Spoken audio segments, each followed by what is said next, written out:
We are back to our original format, the Soccer OG, full stop. The 2022 World Cup in our rearview mirror. People still partying in Argentina. I don't think that's going to end anytime soon. It's getting a little bit out of hand. People climbing up to the top of the obelisco. I have not seen if there have been fatalities or injuries, but it is incredible images, but you're also like holding your breath going, oh my goodness. And you certainly should celebrate as long as you can. But, at some point, Argentina's got to get back to it. Let's build that country, guys. Let's get it going. Let's get that league going again. Obviously, it's been continuous hard times financially, economically in Argentina. And there's no real light at the end of the tunnel, but I don't know if this is going to do anything, but we shall see. But we're into the new format, and what could we talk about? Spinning it forward, well, of course, the 2026 World Cup. And today on the Soccer OG, you can check out where all podcasts are available as well. The Soccer OG podcast. Check out the ones that I did during the World Cup. They are still evergreen, some of the topics. So check it out. Check out all the OG shows that we have here on YouTube under my name, Max Bretos. Appreciate all the support. Some great notes. We had a great time. Thanks again to Farmer John for getting us over the line. 30 shows in 30 days. But we're back here, and we're going to get back into league play, and we're going to keep an eye on the American players, certainly. They're going to be here on Boxing Day going at it. The Leeds pair, the Fulham pair, Christian Pulisic. And we have a lot to look forward to in the new year and in all the other leagues when they start kicking. But the Premier League right up against it. We already have Carabao Cup and everything going on. Like and subscribe us too here. Don't forget to do that. Like and subscribe. So what am I looking forward to in 2026? Well, yes, of course, it is here in the United States.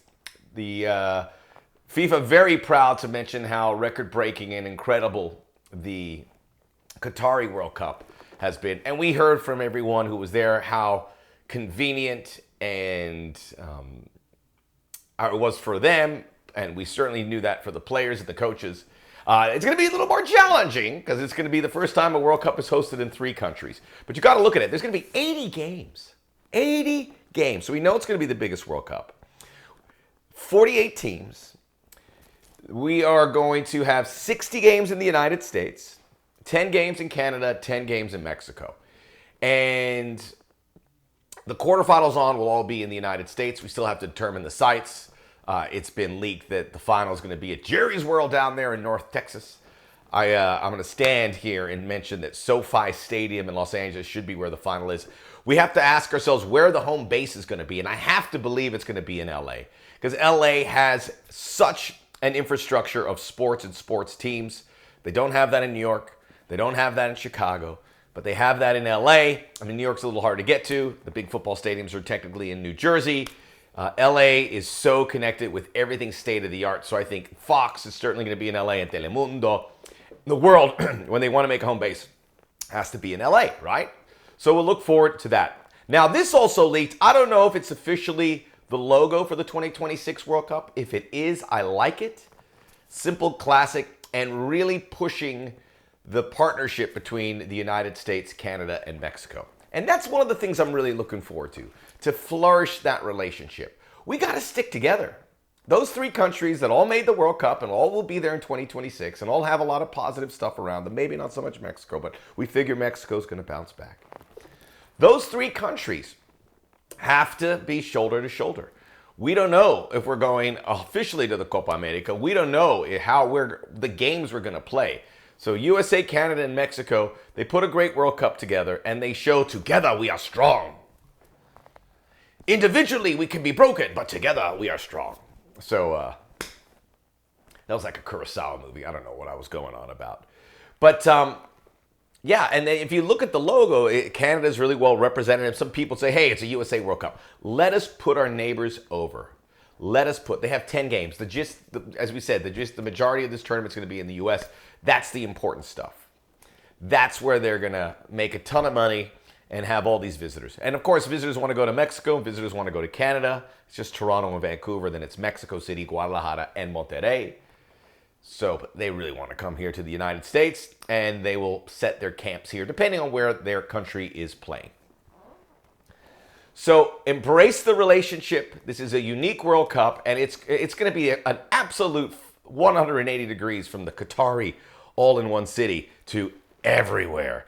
There are, I had the team. So we have, what is it like? We have the two Canadian cities, the three cities in Mexico, and 1, 2, 3, 4, 5, 6, 7, 8, 9, 10, 11, 12 in LA, in the United States.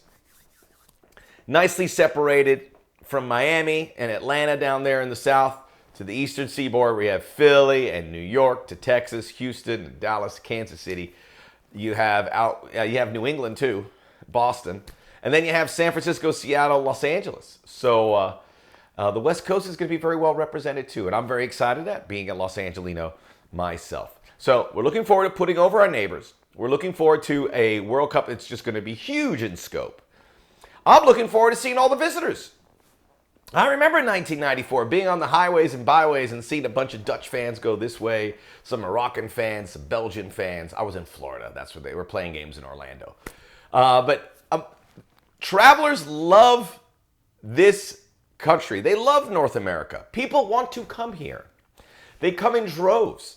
Did you know that the majority in the national parks, we talk about the most visited cities, which are New York, San Francisco, LA, Las Vegas. The national parks, and I've talked to park rangers because that's what I do, it's like 70% of the visitors are from Europe. So they love coming here because they get something they can't get. When the pandemic happened, I was at Zion National Park in Utah, and they were saying, we're being crushed right now because no Europeans can come here. It's a big miss. And Asian visitors and South American visitors who would love to come to Miami. You get so many different views here in the United States. You're not going to be able to encompass the whole World Cup like you did in Qatar, but you really can get attached. The tourism is going to be through the roof, and guess what? We can absorb it. We can absorb it, and that's going to be very exciting. And I guarantee you, and I told you Las Vegas should have been a host city. World Cup visitors are going to be there, even though there are no games going on. You shall see. People are going to make long trips out of this. And with all the accommodations, with all the state-of-the-art stadiums, I mean, you can stay places and there's going to be plenty. You're not going to have little, like a Qatar where they had to put you out in these little strange communes or what have you.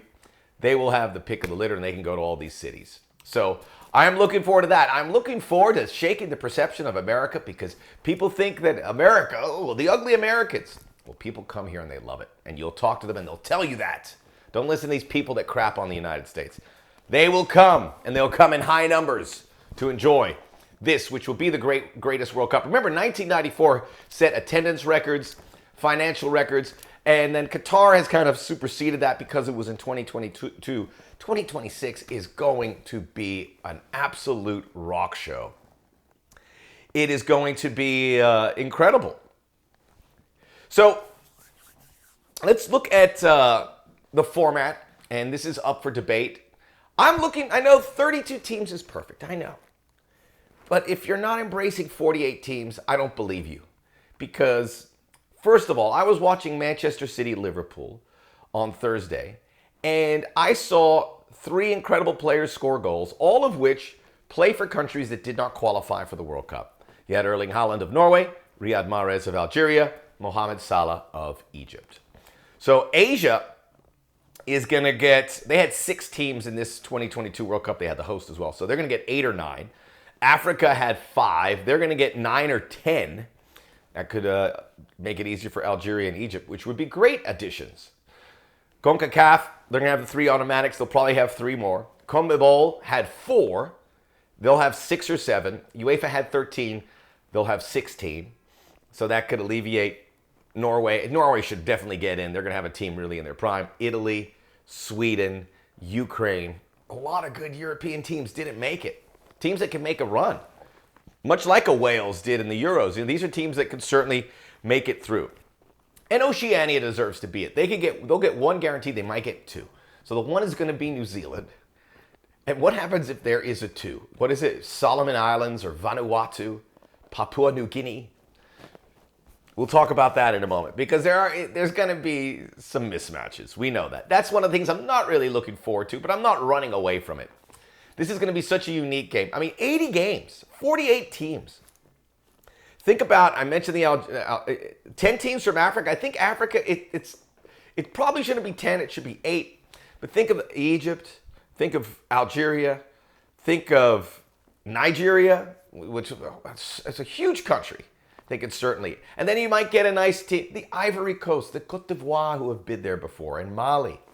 These are teams that aren't going to be mismatched. They should fare well. I mean, Cameroon was probably the 5th best team in Africa, but teams 8, 9, and 10 that didn't make it are probably on Cameroon's level. Cameroon beat Brazil. So embrace the 48 teams. Now, the format, they said, was going to be 16 teams of 3. And now Gianni Infantino and FIFA say, we're going to rethink that. And what they saw was how good having the 4 teams in a group is. So I truly believe they're going to go to the 12 groups of 4. 48 teams. Now, they want a 32-team knockout, which is insane. I mean, that is going to open it up for a lot of surprises.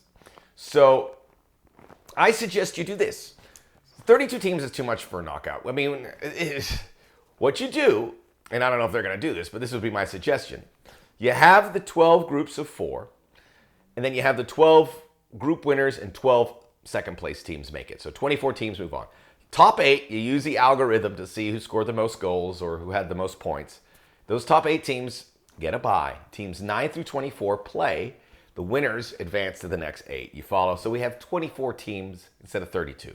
32 is it'll be fun if we get it, and I know FIFA want it. They want as many games as possible. 80 games. So it's going to be absolutely madness. It's going to, like the NCAA tournament with 64 teams. Think about it, a 32-team knockout round. That's almost the NCAA tournament, which is just endless with the amount of teams. You can't consume all the games. They have to play 4 at a time. So the format will be very interesting, and I'm pretty sure while 48 is too many teams, I think we'll be able to cover some of the flaws on these teams. Because again, Turkey, I didn't even mention Turkey out of Europe. These are teams that can compete. And Colombia, who didn't make it, and Chile and South America. Colombia could be a team that didn't make the World Cup and all of a sudden makes a quarterfinal in 2026. They're that good. It's going to be really a competitive tournament in some ways. Now, there are going to be some drubbings. So what if France plays Bahrain in the groups? Something maybe that's...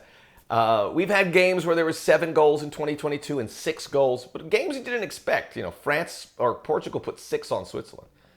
Will France put 10 on, much the way Hungary did to El Salvador in 1982? The answer is yes. We're going to have a horrible mismatch or two. But when you have 80 games, you can absorb that. Maybe you can't watch all the games. I'm okay with that. Maybe we pick them. And we'll find out how good Africa and Asia and CONCACAF really are. So what about the teams? What about who is going to be favorite? Who is going to make it to that next, who's going to be the next champion? Well, the betting odds are out. France is plus 500. They are the favorites. Makes sense. Kylian Mbappe, I think, will be 25 by the next World Cup. Again, which is in 3.5 years. Brazil plus 550. England plus 700. Spain plus 900. USA is plus 1,800. So we'll start with them first because there's a variety of things here that could put them over the top. The U.S. had a very young team in Qatar. They'll have a battle-tested teams. Young teams were not around at the end. The young teams were Spain and Ghana, USA. They didn't make it around.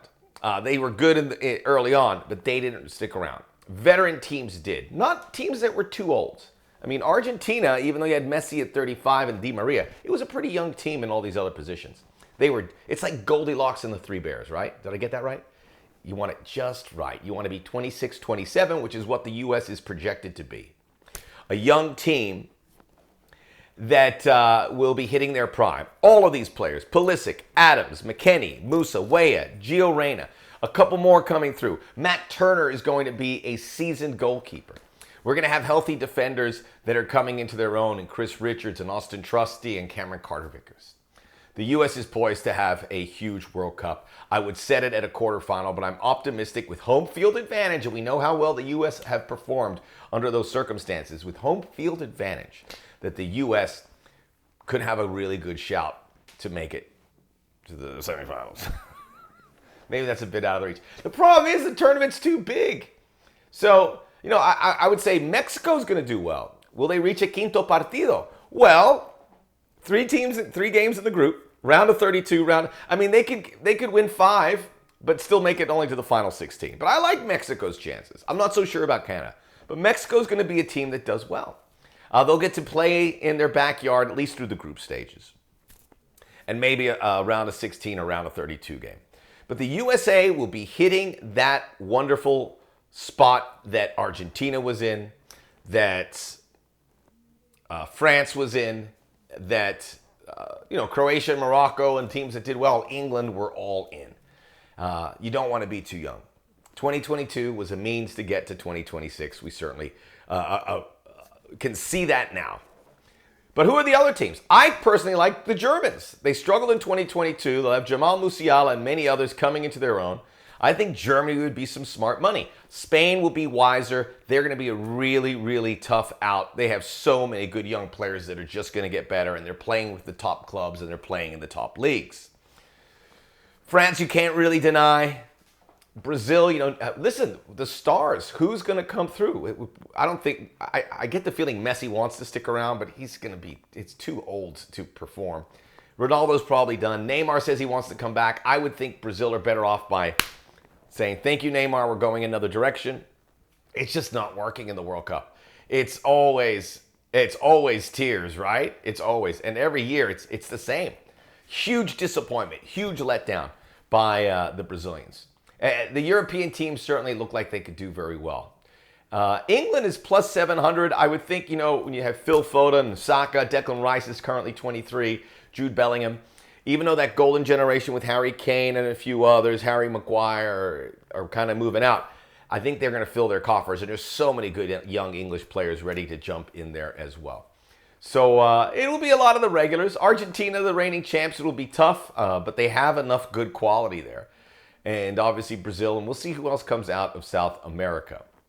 But the U.S., I'm looking forward to it. And the crowds are going to be electric. And this is the World Cup where we, in this country, can take this sport to the next level. And they can, because we're going to have the attention. It's not going to be in the winter. It's June and July. 80 games. The U.S. ranked 13th currently in FIFA. We don't look at the FIFA rankings too much, but that is an indicator that they are going in the right direction. The U.S. will make the final 8. Maybe better. It'd be interesting about Lionel Messi, by the way. He's played in 5 World Cups. Does he go for a 6th? 6 World Cups are so many. The max should be 4. Although Messi, listen to that logic, he wouldn't have won it here in 2022. That's going to be one of the cycles. But again, it's going to be here. What about the next generation of players? We need Erling Haaland in here. Kylian Mbappe, obviously, he is a phenomenon, and he could win a 2nd World Cup. He's favored by the bookmakers. We mentioned Musiala. What about Endrick, who's on his way to Real Madrid, the young Brazilian? He might be that next star for Brazil. I can't wait. This is exciting stuff. All these good young players that will be coming, hitting their groove to be ready for 2026. I know we're getting a little too excited. There's a lot between now and then. But again, it will be here very quickly. So many things that will get answered, but it's hard not to get really excited. And I know if you think about the 48 teams, you're like, just embrace it. Give it a shot. There's going to be some mismatches, but there's going to be some games that you wouldn't expect to be good. And we'll take it from there. Soccer OG. Download, rate, review, subscribe. Check out the Soccer OG podcast where all podcasts are available. Like and subscribe us here. Have a great holiday season if I don't get to talk to you. Merry Christmas, Happy Hanukkah, Happy Kwanzaa to everyone listening to the Soccer OG. And we know we had 98 countries tune into the Soccer OG during the World Cup. So thank you, grazie, prego, whatever. I said 2 words in Italian. I don't know why Italian. Danke. Have a great holiday season, and we'll see you very soon.